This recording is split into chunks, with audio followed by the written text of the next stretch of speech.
नमस्कार दोस्तों, मैं Rajnish Sharma soul insights platform पे फिर आपके बीच में। आज शुक्रवार है मित्रों, जैसा कि आप जानते हैं शुक्रवार का दिन है किसके लिए। आप जानते हैं शुक्रवार का दिन आपके द्वारा पूछे गए प्रश्नों के उत्तर देने के लिए। तो मित्रों, इन प्रश्नों के उत्तर देने से पहले हर बार की तरह मत भूलिए पेड़ लगाना, पानी बचाना। पेड़ बचेंगे तो हम बचेंगे, पानी बचेगा तो हम बचेंगे। संकल्प कीजिए मित्रों कि हमें ये काम करना है ताकि हमारी आने वाली पीढ़ियां सुख से और स्वस्थ होकर रह सकें। तो चलिए शुरुआत करते हैं प्रश्न उत्तर से। पहला प्रश्न, एक मित्र ने पूछा है कि हम दूसरों से जब कुछ भी एक्सपेक्ट करते हैं तो उससे हर इंसान डिप्रेसिव मोड में पहुंच जाता है। तो क्या ये एक्सपेक्टेशन अच्छी बात है? देखिए, जो एक्सपेक्टेशन है, एक्सपेक्टेशन हमेशा ही बुरी चीज है। मान लीजिए मैं एक्सपेक्ट कर रहा हूं कि आप मेरे लिए कल एक रोलेक्स की घड़ी लेके आएंगे, तो आप लेके आ गए मेरे लिए किसी और ही ब्रांड की, तो मैं तो डिप्रेस हो जाऊंगा। डिप्रेशन कौन देता है पता है? डिप्रेशन हम खुद इनवाइट करते हैं मित्रों। जितनी भी परेशानियां हम खुद इनवाइट करते हैं। हमें किसी से कुछ भी एक्सपेक्टेशन नहीं करनी चाहिए और ना जो भी हमारे पास है उसी में ही खुश रहना चाहिए। अब इसी के साथ मिलता जुलता एक और क्वेश्चन है मित्रों। किसी मित्र ने पूछा है कि ग्रहों में शनि, राहु, केतु, साढ़े सती ये बहुत तंग करती है।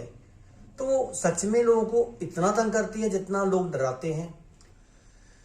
मित्रों याद रखो, आपने सुना होगा कि कभी भी जो नाव है, जो बोट है, वो कब डूबती है?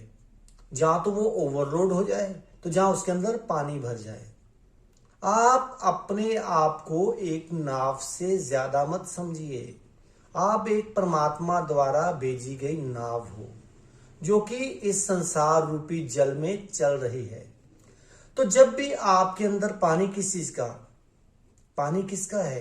पानी उस चीज का, हाय मेरे को ये दुखा गया, मेरे को साढ़े सती आ गई, मेरे को ये दुखा गया, मेरे को राहु ने डस लिया, मेरे को ये दुखा गया, मेरे को मंगल ने खराब कर दिया। मित्रों याद रखिए, कोई भी ग्रह, ये सारे ग्रह देवता हैं। तो देव कभी भी किसी को तंग नहीं करते हैं। तो जब हमारे अंदर ही इन वहमों का पानी भरता जाएगा तो हम तो डूब ही जाएंगे। जब हमारे अंदर विचारों के पानी भरते जाएंगे तो हम डूब जाएंगे। अब अगर ओवरलोड हो जाती है यात्रियों से तो फिर भी नाव डूब जाती है। उसका क्या मतलब? उसका मतलब ये है कि अगर तुम अपने अंदर विचारों से संघर्ष शुरू कर देते हो, विचार विचार विचार विचार, तो तुम्हारी जो परमात्मा द्वारा भेजी गई नाव है वो डूबेगी ही डूबेगी। उसमें कोई ज्योतिषी, कोई संत, कोई महात्मा, कोई सन्यासी, कोई कुछ नहीं कर सकता, क्योंकि तुम अपने आप के लिए खुद जवाबदेह हो। कोई किसी को ना राजी कर सकता है, ना कोई किसी को दुखी कर सकता है। अब देखिए, आपके पास मोबाइल पड़ा हुआ है, तो मोबाइल, कोई बंदा आपको इंग्लैंड से फोन कर रहा है तो आपका फोन मिल जाता है। और इंग्लैंड से किया गया फोन उसने कैसे ढूंढ लिया कि आप इस जगह पे बैठे हो? उसका मतलब समझिए मित्रों, उसका मतलब कि सारी सुख और दुख की वाइब्रेशनें हमारे आसपास हैं, तो वो हम खुद कैच कर रहे हैं। अगर मेरे अंदर दुख होगा तो मैं दुख की वाइब्रेशनों को लेने के लिए एक बहुत ही बढ़िया केंद्र बन जाऊंगा और सारे दुख मेरी तरफ ऐसे दौड़ेंगे, बहुत स्पीड। तो इसलिए मित्रों, कोई ग्रह किसी को तंग नहीं करता। सिर्फ हमारी इच्छाएं ही डिप्रेशन में लेके जाती हैं। इच्छाएं ही दुख का कारण है और इच्छाएं ही बार बार इस जीवन के लाने के लिए जिम्मेवार हैं। तो इसलिए कोई इच्छा नहीं, मूवमेंट टू मूवमेंट जियो, वर्तमान में जियो, कोई एक्सपेक्ट ना करो। तो किसी भी ग्रह से डरो मत, उनको हाथ जोड़ो, बस सबसे बढ़िया है उनको स्वीकार करो, तो कभी भी जिंदगी में आपको कोई दुख नहीं आएगा। और मूवमेंट टू मूवमेंट जियो मित्रों, ये सबसे बड़ा फॉर्मूला है हर मुश्किल से हल पाने का। अब एक और मित्र ने पूछा है, कुछ शिष्य हैं जो गुरु से बहुत जल्दी नाराज हो जाते हैं, तो उनके बारे में आपका क्या विचार है? मेरा एक ही विचार है। कहते हैं गुरु का चोर ना कफन ना घोर। घोर कहते हैं मित्रों कब्र को, उर्दू का शब्द है घोर, कहते हैं कब्र को, अंधकार को, कि जो ऐसे करता है ना उसको कफन नसीब होता है, ना उसको कब्र, ना उसको कहीं कुछ भी मिलता है। तो मित्रों याद रखिए, अब गुरु क्या देता है? गुरु तो अपने आप को ही लुटा देता है। कुछ शिष्य हैं जो बहुत चालाकी से चाहते हैं गुरु से ले लें। चालाकी से ली गई चीज कभी काम नहीं आती। जब गुरु को पता होता है कि इस बच्चे को इस समय इस चीज की आवश्यकता है, वो अपने आप ही दे देता है, ले बेटा तू ये कर। लेकिन कुछ शिष्य सोचते हैं कि नहीं यार, ले लिया चलो बस अब मौजें उड़ाओ, अब तो मंत्र आ गया हमारे हाथ में। तो मित्रों गुरु होता है, समझ लो कि मेन पावर हाउस। जब उससे कनेक्शन टूटता है तो जो शिष्य की बैटरी गुरु के पास बैठ बैठ के चार्ज हुई होती है, वो जब तक चलती है तब तक तो चेला सोचता अरे मैंने ये मंत्र पढ़ा, ये काम कर गया, ये किया, ये कर गया। मित्रों वो उस बैटरी का लेवल है। जब कोई भी शिष्य अपने गुरु के पास बैठता है तो हमेशा वो चार्जिंग पे होता है, हमेशा चार्जिंग पे होता है। लेकिन जब वो निकल जाता है तो उसकी चार्जिंग धीरे धीरे धीरे करके खत्म हो जाती है। तो खत्म होने से क्या होता है? फिर वो शिष्य भटकता है, बीमारियों से जूझता है, मुश्किलों से जूझता है, फिर सोचता है कि मेरे से कौन सा कर्म हो गया, कौन सा कर्म हो गया। अरे हम शास्त्र पढ़ते हैं, वेद पुराण पढ़ते हैं, संतों की वानियां सुनते हैं, फिर भी हम अपने आप को ज्यादा होशियार समझते हैं। ये होशियारी मित्रों ले डूबती है।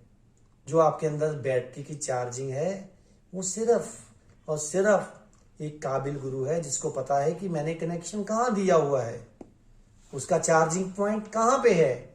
और मित्रों याद रखो, हर शिष्य का गुरु अपने हिसाब से उसको चार्जिंग पॉइंट देता है। ये नहीं कि एक ही जगह चार्जिंग लगेगी जैसे मोबाइल की लगती है। तो इसलिए गुरु के पास एक कुंजी होती है, 99 वो दे ही देता है चेलों को, जाओ उड़ाओ मौजे लो। लेकिन जब गुरु इस काबिल हो जाता है कोई चेला, तो गुरु उसको वो भी चाबी दे देता है जाते वक्त जिसपे उसके 100% 100% वो पा लेता है।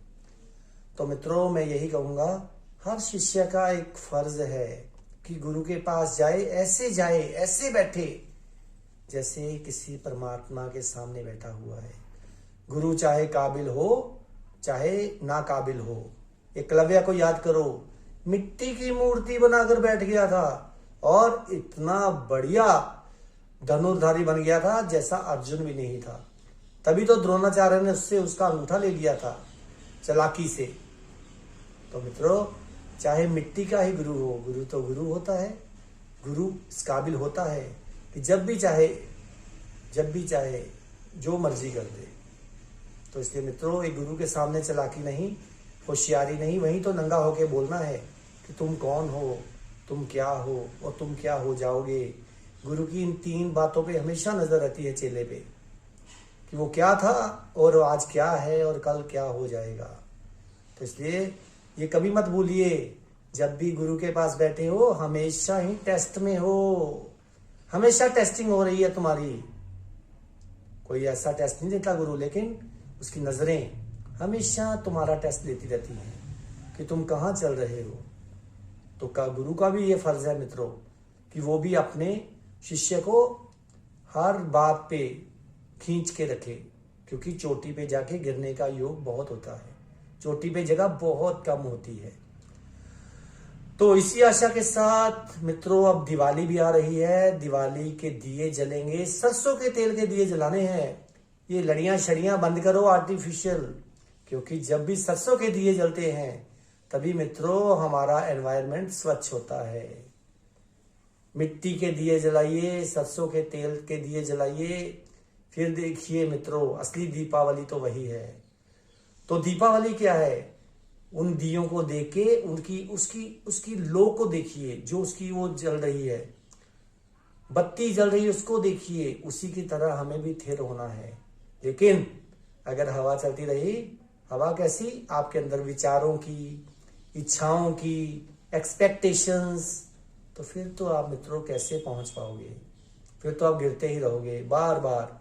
लेकिन अब सिर्फ 4 साल, सिर्फ 4 साल का टाइम है मित्रों। अभी भी सही हो जाओ, नहीं तो पछताओगे, ये तो पछताओगे। तो चलिए, दीपावली की आपको बहुत बहुत शुभकामनाएं हैं। शिव भोले बाबा करें आप ध्यान में बहुत तरक्की पाओ और शिव के साथ एक हो जाओ, बूंद समुंदर में समा जाए। इन्हीं शुभकामनाओं के साथ अगले शुक्रवार को मित्रों फिर मिलेंगे। तब तक आप मेरे चैनल को सब्सक्राइब करते रहिए, सोल इनसाइट्स _RV रजनीश। तब तक आप खुश रहिए, आबाद रहिए, जिंदाबाद रहिए। नमस्कार।